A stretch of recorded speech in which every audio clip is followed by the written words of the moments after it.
No nosso processo histórico de construção do SUS, desde a época do Brasil colônia, tinha acesso à cura das suas doenças a nível individual somente aquelas pessoas de bom nível socioeconômico que tinham condições de custear os custos de um tratamento médico, de uma cirurgia, de uma consulta e da compra de fármacos. A grande maioria da população brasileira, desde o Brasil colônia, ficava à mercê da própria sorte. Utilizava, portanto, conhecimentos populares com a utilização de chás. Índios eram socorridos pelos pajés. Mais tarde, com a criação das Santas Casas de Misericórdia, a saúde para os pobres era feita como caridade. Durante a nossa organização de Estado absolutista, depois da Constituição de 1824, a situação da população brasileira não sofre qualquer modificação.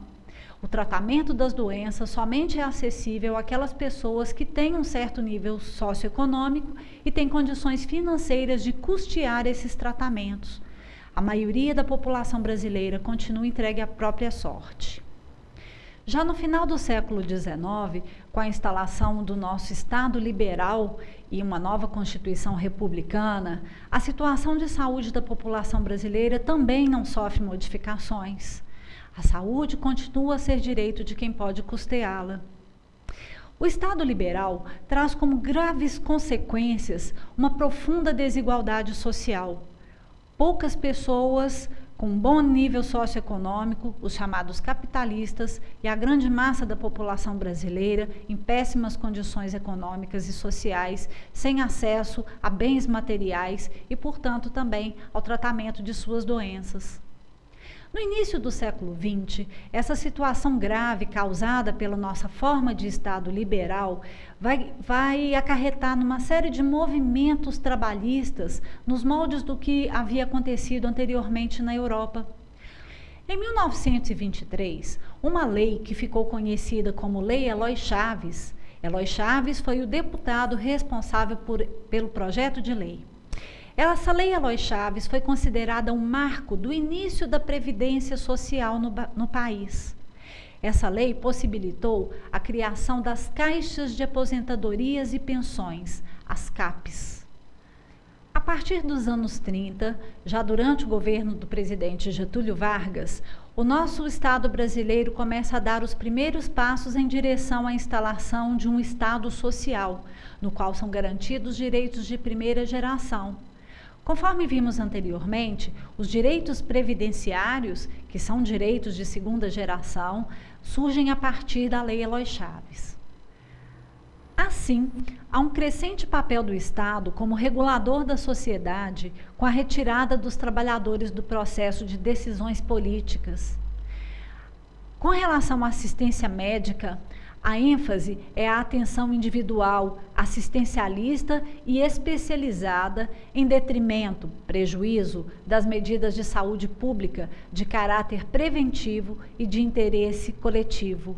É a prevalência das ideias de panaceia em detrimento das ideias de higeia. Ocorre também a prioridade da contratação de serviços de terceiros dos hospitais privados em detrimento dos serviços próprios. De 1969 a 1975, 90% da despesa do INPS estava comprometida com o pagamento do setor privado contratado. A ideia tinha muita corrupção por trás. O INPS dava prioridade à contratação de hospitais privados para possibilitar corrupção. Na década de 80, ocorre uma série de crises no nosso país. É uma crise financeira, com uma inflação galopante, crise ideológica, o final do nosso Estado social, a sociedade pleiteando a instalação de um Estado democrático de direito, crise política, crise institucional. Em 1986, representantes dos vários segmentos da sociedade brasileira puderam discutir políticas de saúde em Brasília. No final da conferência, foi elaborado um relatório no qual constavam ideias que serviram de diretrizes para a reforma sanitária brasileira. Na Constituição de 1988, essas diretrizes que saíram da 8ª Conferência Nacional de Saúde serviram de base, de fundamento para a criação do Sistema Único de Saúde.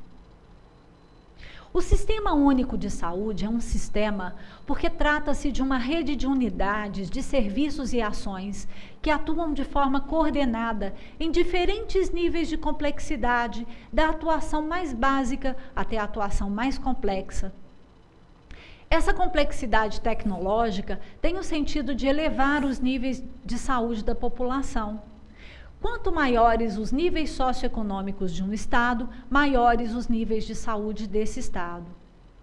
O Sistema Único de Saúde também é único, porque deve seguir os mesmos princípios e diretrizes em todo o território nacional, apesar de ser responsabilidade das 3 esferas de governo: União, estados e municípios. A gestão do SUS é realizada a nível federal através do órgão Ministério da Saúde. Nos estados, os órgãos executivos responsáveis pelas políticas de saúde são as secretarias de Estado de Saúde ou órgãos equivalentes, porque podem receber nomenclaturas diferentes. Nos municípios, através das secretarias municipais de saúde ou órgãos equivalentes, caso recebam nomes diferentes.